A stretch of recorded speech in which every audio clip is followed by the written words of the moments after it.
হয়েছে। পরের দিন আমার নবীজি বাচ্চা কাচ্চাদের সঙ্গে খেলাধুলা করতেছে। সন্ধ্যা হয়েছে, বিকেল হয়েছে, সবার আব্বা যেন সবার সন্তানকে নিয়ে যাচ্ছে, কিন্তু আমার নবীজির আব্বাকে দেখা যায় না।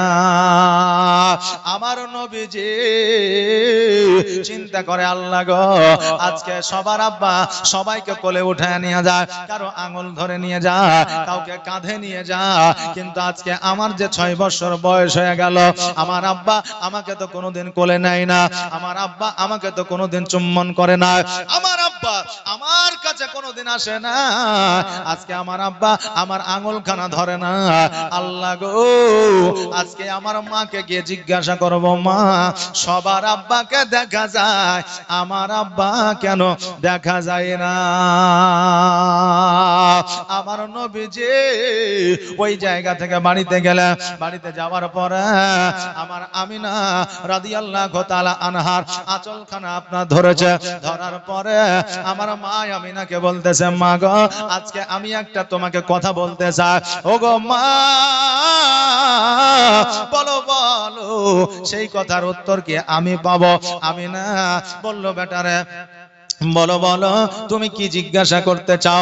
ও বেটা মুহাম্মদ, বলো বলো, তোমার প্রশ্নটা কি, তোমার জানার কি বিষয়? আমার নবীজি বললেন, মা আজকে বলো গো মা, আমার আব্বা কোথায় আছে?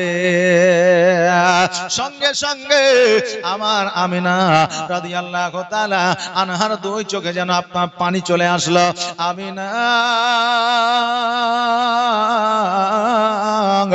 আল্লাহকে ডাক দিয়ে বলে, আল্লাহ গো, আজকে আমার সন্তান যে প্রশ্ন করেছে, আজকে আমার সন্তান যেই কথা জিজ্ঞাসা করেছে, আল্লাহ আমি কেমন করে এই প্রশ্নের উত্তর দেব?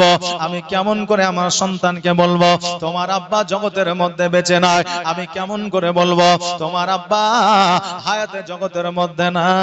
আমি কেমন করে আমার সন্তানকে সান্ত্বনা দিব? আমার বাবাজি ভাইরা, আজকে পৃথিবীর মধ্যে যারই মা আছে, তার অমূল্য রত্ন আছে, অমূল্য ধন সম্পদ আছে। কারণ আপনি রোজগার করেন, টাকা পয়সা থাকে না, আজকে আপনার রোগ বালা দূর হয় না, আজকে আপনার বাড়িতে অশান্তি দূর হয় না। আমি বলবো, বাবারে, ডাক্তার দেখিয়েছো, হাকিমের কাছে গেছো, আলেমের কাছে গেছো, কত জায়গায় গেছো, কোন জায়গায় গিয়ে তোমার পেরেশানি দূর হয় না। আজকে আমি বলবো, তোমার মায়ের কাছে যাও, আর তোমার মায়ের আঁচলখানা ধরে তোমার সমস্ত পেরেশানি তোমার মাকে বলো। খোদার কসম করে বলি, তোমার মা যদি তোমার জন্য একবার দোয়া করে দেয়, তোমার সমস্ত পেরেশানি দূর হয়ে যাবে।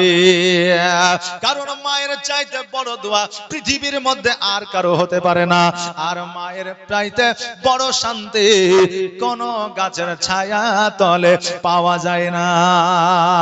মায়ের আঁচলে যে শান্তি, পৃথিবীর কোন জায়গায় সেই শান্তি পাবেন না।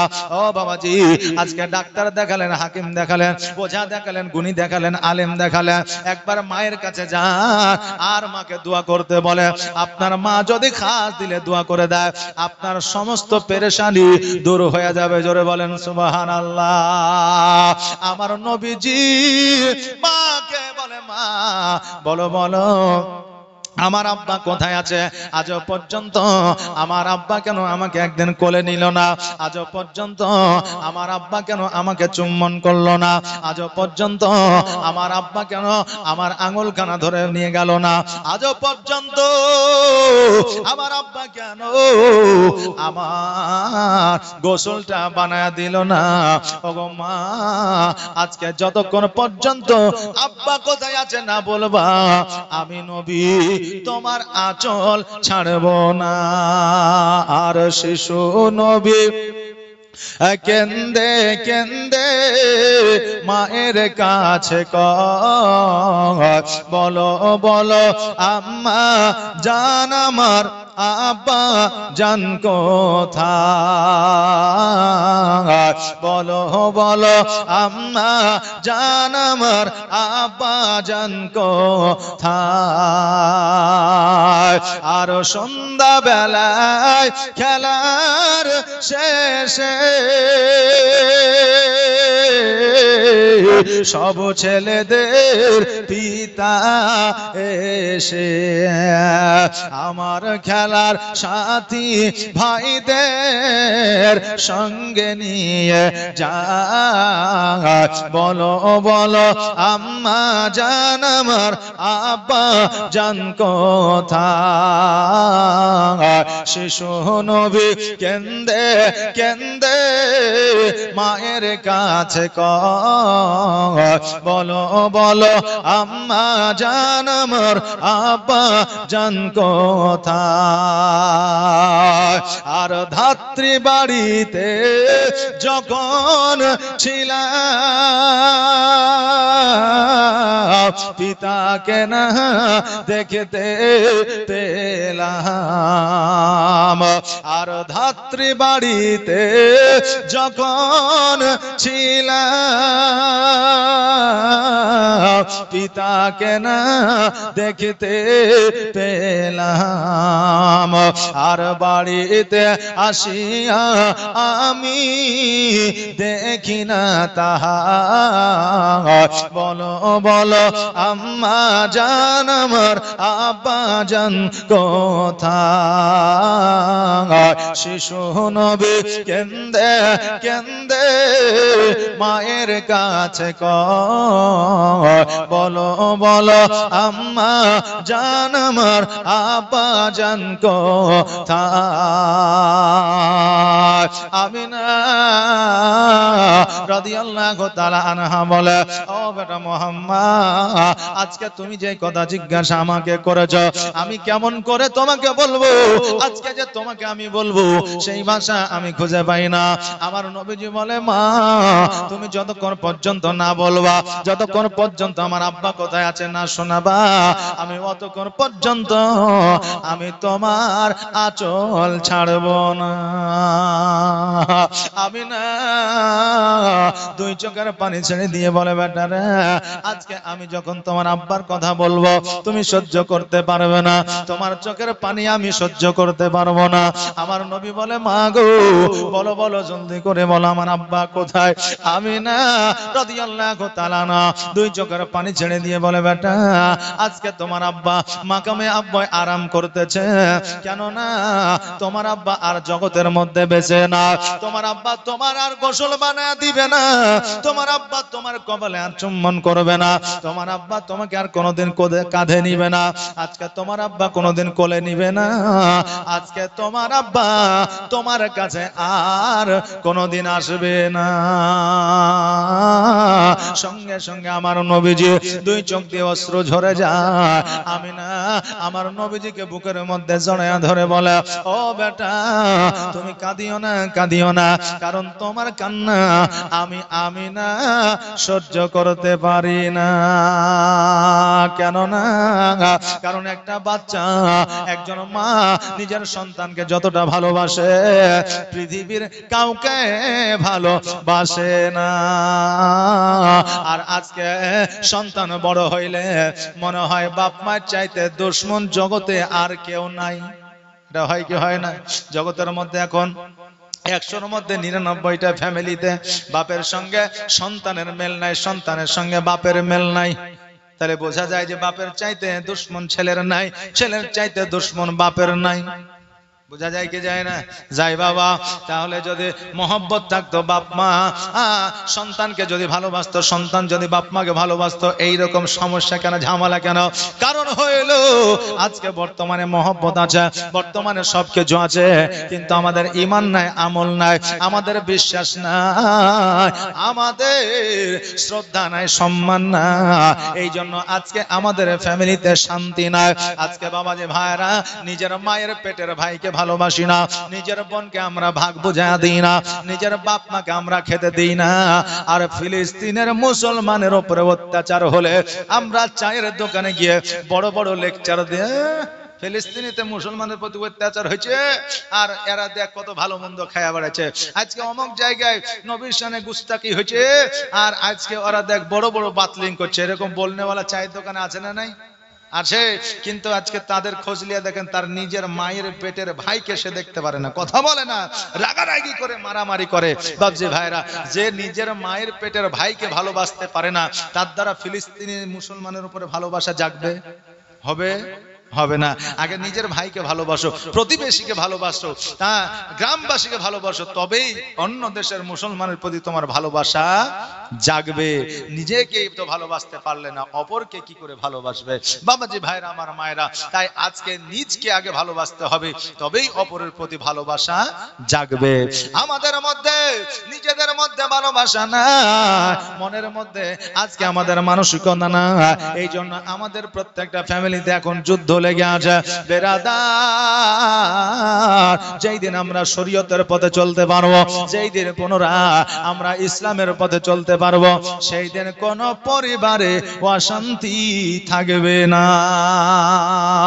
ও বাবাজি ভাইরা, আমার মা আমিনা রাদিয়াল্লাহু তাআলা আনহা আমার নবীজিকে জড়িয়ে ধরে নিয়ে বলে, বেটা তুমি কাঁদিও না, কাঁদিও না, কেননা তুমি কান্না করলে আমি আমিনা সহ্য করতে পারি না। আমার নবীজি বলে, মা গো, আজকে আমার আব্বা মাকামে আব্বা আরাম করতেছে, মা তুমি আজকে আমাকে বলছো এতদিন বলো না, তবে মা আমি একবার আমার আব্বা জানের কবর জিয়ারত করতে চাই। ও মা জননী, বলো বলো কবে নিয়ে যাবা? আমিনা রাদিয়াল্লাহু তাআলা আনহা বলতেছে, বেটারে যেই দিন থেকে আমি বিবাহ করে মদিনা থেকে মক্কা এসেছি, তোমার আব্বা বাণিজ্যে গিয়েছে, আর ফিরে আসে না। আমিও জীবনে কোনোদিন বাড়ি থেকে বাইরে যাই না, মদিনায় যাই নাই, বাপের দেশে যাই না, আব্বাকে দেখি নাই, মাকে দেখি না।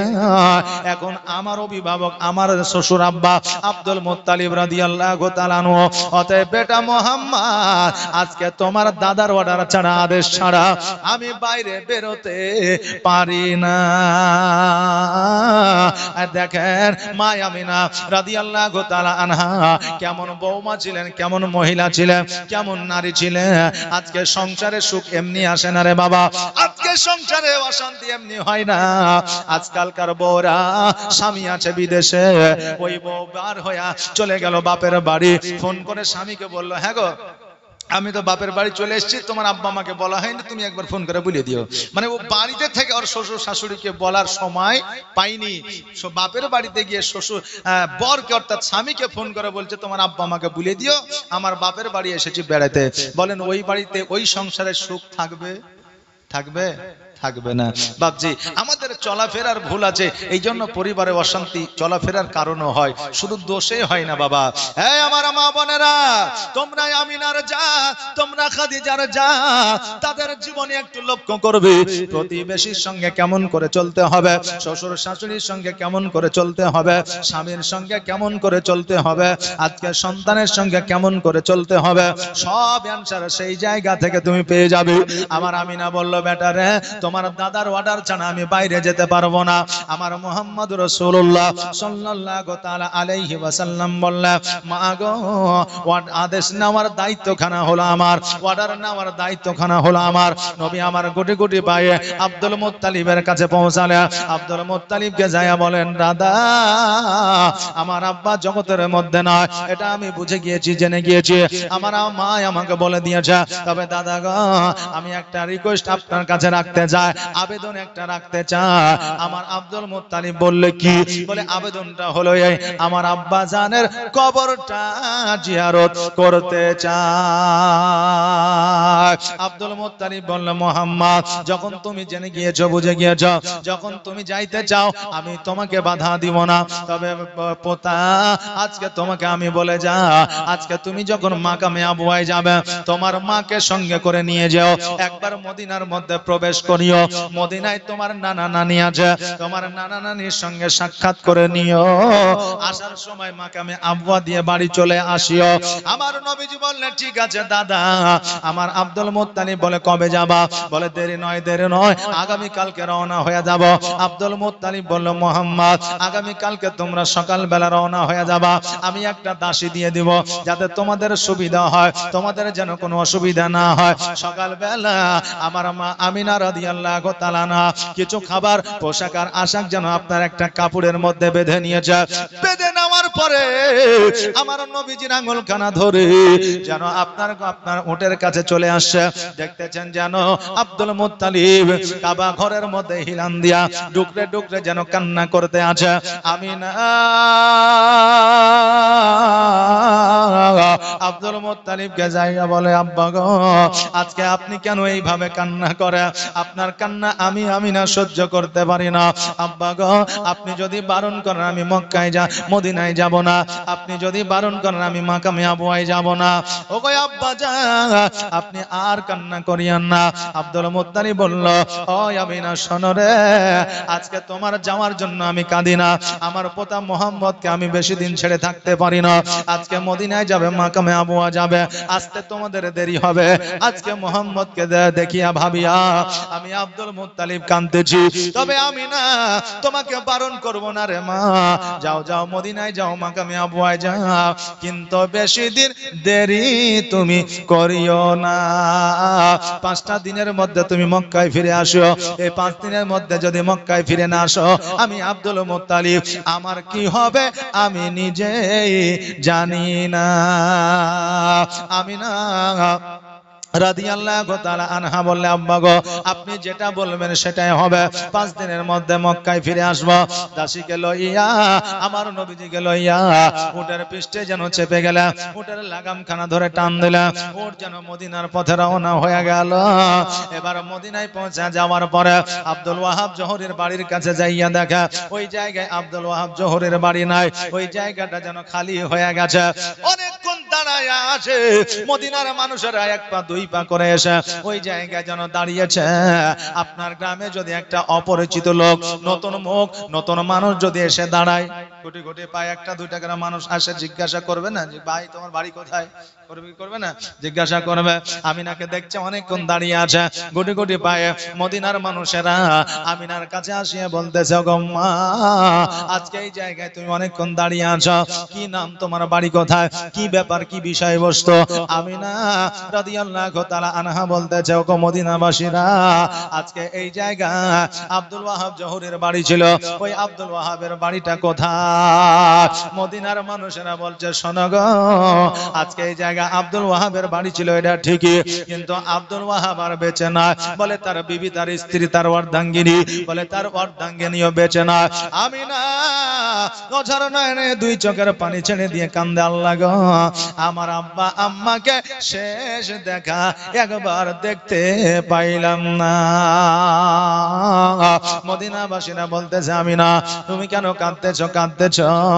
আজকে তাদের একটা কন্যা ছিল, মক্কায় গিয়েছে বিবাহ করে, এখনো পর্যন্ত মদিনায় কোনোদিন আসে না। তার একমাত্র কন্যা যার নাম ছিল আমিনা।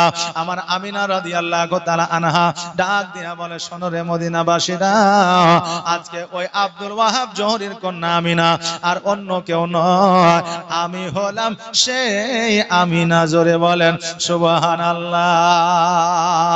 মদিনাবাসীরা বলতেছে আমিনা এতদিন পরে আসলা কারণটা কি?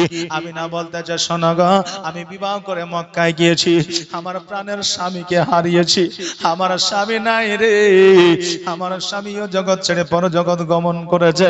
আজকে আমার 6 বছরের শিশুকে লইয়া আজকে মদিনায় আসলাম আব্বার সঙ্গে দেখা করতে। আজকে আব্বাও নাই, মাও না, আর মদিনায় আমার থাকা হইল না, মক্কায় পুনরায় ফিরে যাইতে হবে। মদিনার বাসীরা বলল আমিনা তোমার আব্বা নাই, তোমার মা নাই তো কি হয়েছে?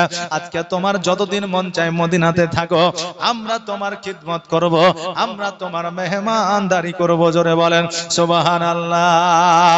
আমিনা রাদিয়াল্লাহু রাদিয়াল্লাহু তাআলা আনহা ওই মদিনাতে মানুষের বাড়িতে বাড়িতে যেন আপনার থাকতে লাগলেন, ঘুরতে লাগলে। একজন ইমামের যেমন বাড়িতে আপনার পালি হয় খাবারে, আমিনা রাদিয়াল্লাহু তাআলা আনহার যেন আপনার দুই তিনখানা বাড়িতে খাওয়া হয়ে যায়, তিনখানা বাড়িতে মেহমানদারি করা হয়ে যায়। হঠাৎ করে দাসী বলতেছে, আমিনা 5 দিন সময় ছিল, 3 দিন অতিবাহিত হয়ে গেছে, আর দেরি করা যাবে না, চলো চলো মক্কার দিকে মোরা পুনরায় রওনা হয়ে যায়। আমিনা বলল ঠিক আছে, তবে আর দেরি করা যাবে না। সঙ্গে সঙ্গে জামা কাপড় পোশাক আশাক গুছায়া উটের পৃষ্ঠে যেন চেপে গেছে। মদিনাবাসীরা বলতেছে, আমিনা এত তাড়াতাড়ি কেন যাও, আর কিছুদিন কি থাকা যায় না? আমিনা রাদিয়াল্লাহু তাআলা আনহা বলতেছে, না না না, আর থাকা যাবে না, এই যে 3 দিন থাকলাম এটাই অনেক, আল্লাহ যদি আবার হায়াতে রাখে আবার পুনরায় আসব। এই বলে আমার আমিনা রাদিয়াল্লাহু তাআলা আনহা আপনার উটের পৃষ্ঠে চাপিয়া গুটি গুটি পায়ে যেন এগোতে আরম্ভ করেছে। একবার মদিনার দিকে তাকা, একবার সামনের দিকে তাকা, আর দুই চোখ দিয়ে যেন অশ্রু ঝরে যায়। বাবারে, আজকে মানুষ জীবনে 3টা জিনিস ভুলতে পারে না। 1 নম্বর হইল নিজের জন্মস্থান, 2য় নম্বর হলো মওত, 3য় নম্বর হলো পিতা ও মাতা। জোরে বলেন সুবহানাল্লাহ। এই 3টা জিনিস মানুষ জীবনে কোনোদিন ভুলবে না যতদিন পর্যন্ত হায়াতে থাকবে। 1 নম্বর মওত, 2 নম্বর জন্মস্থান, 3 নম্বর হলো বাপ্পা। যতই ধনী হোক না কেন, যতই কোটিপতি হোক না কেন, যতই গরিব হয়ে যাক না কেন, যতই অসুস্থ হয়ে যাক না কেন, যতই সুস্থ থাক না কেন, এই 3টা জিনিস মানুষ কখনো ভুলতে পারে না। আমিনা নিজের জন্মস্থান মদিনা, ওই মদিনাকে যেন ছাড়তে মন চাই না। একবার মদিনার দিকে তাকায়, একবার সামনের দিকে তাকায়, দুই চোখ দিয়ে যেন অশ্রু ঝরে যায়। আমার সোনার মদিনায়, আমার জানের মদিনা, সব ভুলিব কিন্তু তোমায় ভুলতে পারি না, সব ভুলিব কিন্তু তোমায় ভুলতে পারি না। ভুলিনি ভুলবো না, ভুলতে পারি না, ভুলিনি ভুলবো না, ভুলতে পারি না, সব ভুলিব কিন্তু তোমায় ভুলতে পারি না। আমার সোনার মদিনায়, আমার জানের মদিনা, আমার কলিজার মদিনা, সব ভুলিব কিন্তু তোমায় ভুলতে পারি না, সব ভুলিব কিন্তু তোমায় ভুলতে পারি না।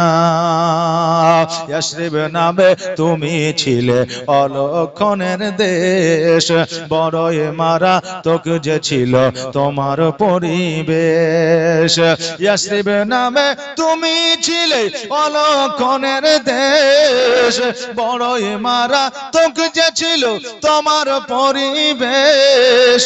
নবীর ছোঁয়া লেগে তুমি সোনার মদিনা, নবীর ছোঁয়া লেগে তুমি সোনার মদিনা, সব ভুলিব কিন্তু তোমায় ভুলতে পারি না। আমার সোনার মদিনায়, আমার দয়ার মদিনায়, আমার কলিজার মদিনা, সব ভুলিব কিন্তু তোমায় ভুলতে পারি না।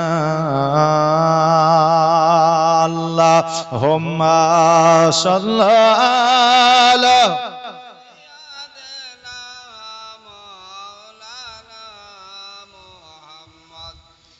وعلى آله مولانا محمد صلى الله على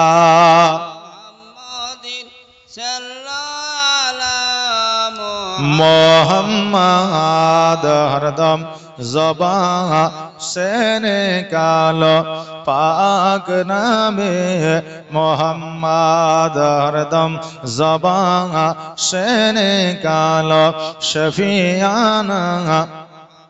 আমার আমিনা একবার পেছন দিকে তাকায়, একবার সামনে দিকে তাকায়, নিজের জন্মস্থান যেন ভুলতে পারে না। আমিনা